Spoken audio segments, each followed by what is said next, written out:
Well, good evening and a very, very warm welcome to everyone here this evening, to Macquarie University and to both our students and their families.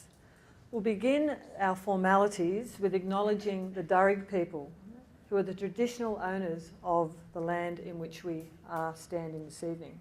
We pay our respects to the elders, both past and present, of the Darug Nation, and also extend that respect to other Indigenous guests who are present here this evening.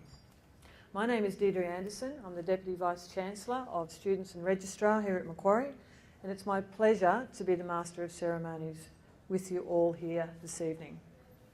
Now, my role is quite a complex one in many regards, but quite a simple one.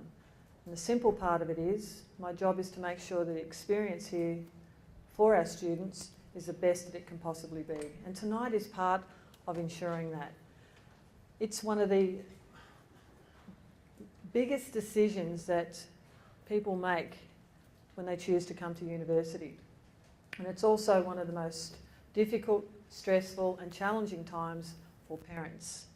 And hence this evening is about trying to bridge that gap so that you can help each other in this transition into a university life.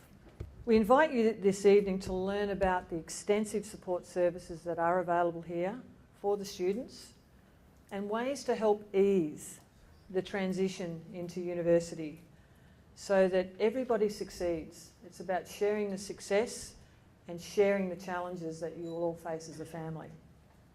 So to get us underway, I would like to invite our Vice-Chancellor, Professor Bruce Doughton, to speak. But before I do, just a little bit of a checkered background about Bruce. Bruce officially took up his role here at Macquarie in September of last year, but he comes with a stellar international reputation. His most recent post was a clinical professor in paediatrics at Harvard Medical School, and until recently he was the Vice President and Chief Operating Officer of Partners Harvard Medical International. He's also an Emeritus Professor at the University of New South Wales, where he was Dean of the School of Medicine between 1998 and 2005. But most of all, he's a fabulous leader and someone that will take this university to the next level. And for all our new students, you're very, very fortunate to have him as your Vice-Chancellor on your journey through this university. Professor Doughton.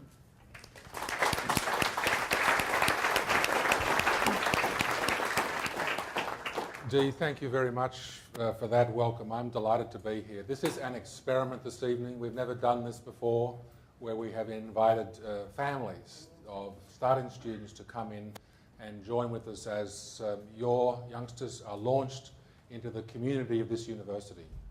To me, university experience is a very abiding one. I remember as plain as it was yesterday, the day that I first started across town at that other university that has a few sandstone bricks attached to it, where I came to Sydney from a rural community in a working class family, and had been on a university campus one day in my life before that for about 3 hours, and that was on a weekend day where the place was dead. So I arrived on O Week, on morning one, and was just, what is this? What am I coming into? What is this all about? But for me, I have the successful, very privileged career that I've had, being a teacher, a researcher, an administrator, a leader, a consultant in universities all around the world. And the last role I had that Dee mentioned, I travelled literally to the ends of the earth and back, 600,000 odd frequent flyer miles last year, helping develop new universities and new medical schools and healthcare institutions all over the world. That occurred for me because of two reasons: the support of my family and the people who taught me and mentored me along the way. Those are the only two reasons why. If I've had any success in my career, it arises out of the support of working class parents who wanted better for their sons than they had for themselves, and the wonderful teachers who taught me during medical school and high school and graduate school and a PhD equivalent and so on.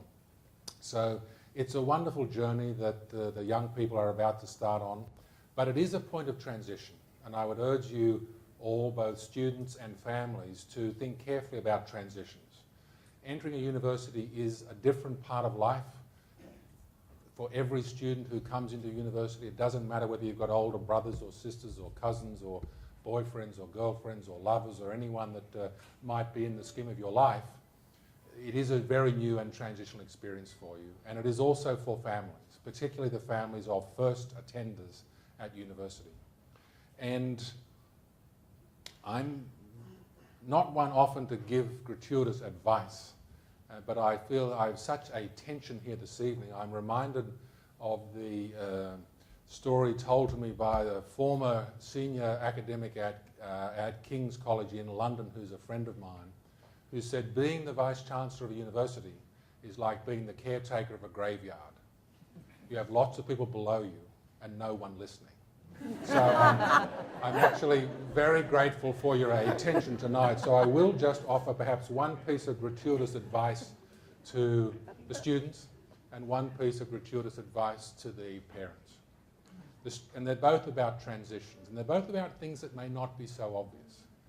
The transition for students involves a shift from greater dependence to greater independence. And that is a shift in life that is quite dramatic. And comes with that, and that's the little piece of gratuitous advice here, is an escalating responsibility. An escalating responsibility for self and others. This is a university, I believe, which is increasingly and should be about a sense of communitarian purpose. As the world shifts and changes, as technology happens, as I now live in a world where my 3 youngsters halfway around the world, if I email them, they don't answer for days. I don't read email anymore, Dad, that's gone. If I call them on the telephone, they don't answer. If 2 minutes later I text them, the text comes back instantly, and I text back and say, answer the expletive phone. And then the text comes back from my oldest son, DBM. Don't be mean. So I have to actually learn to converse in a new world of sound bites. But however, where the communitarian purpose of discourse and dialogue, talking to each other, is changing very quickly. So one of the things that I'm very keen for this university to be about is the notion of community, where we each actually take increasing responsibility and accountability for ourselves as people, as citizens of this community, but also for the people around us and for the environment in which we live.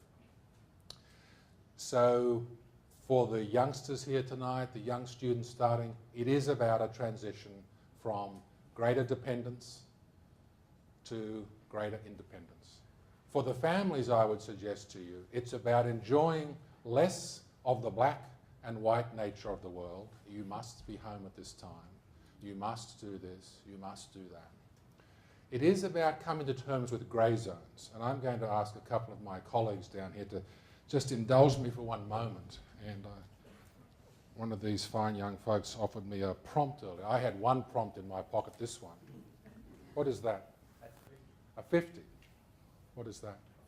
A 5. Is it really? That to me, those of you who get to know me around this campus will know I often have a can of Diet Coke in my hand. I'm addicted to Diet Coke. That to me is not a $5 note. That's 2.5 cans of Diet Coke.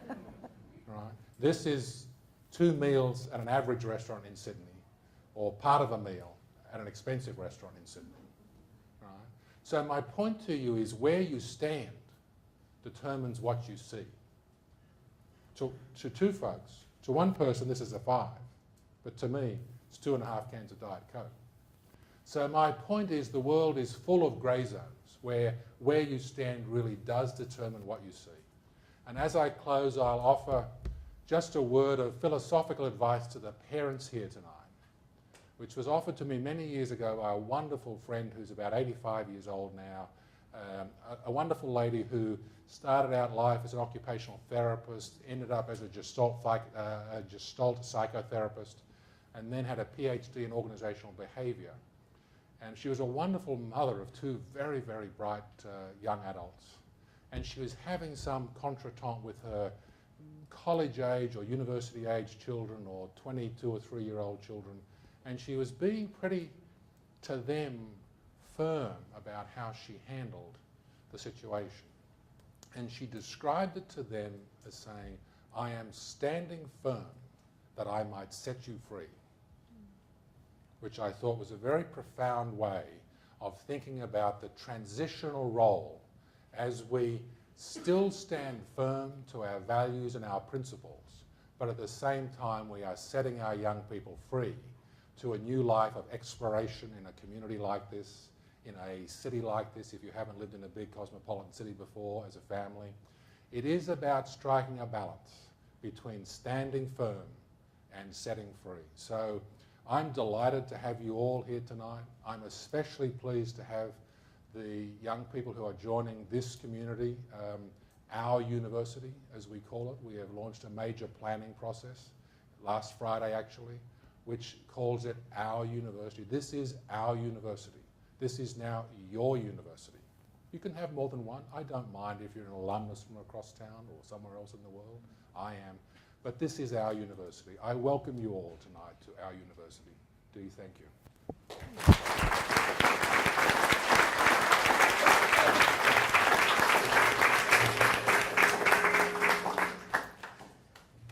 Thank you very much, Professor Doughton, and his words of wisdom, I'm sure, will resonate with most of you. It is quite a challenging time, the letting go and the standing firm, but hopefully this evening will help to determine the best way for you to do that as we go forward.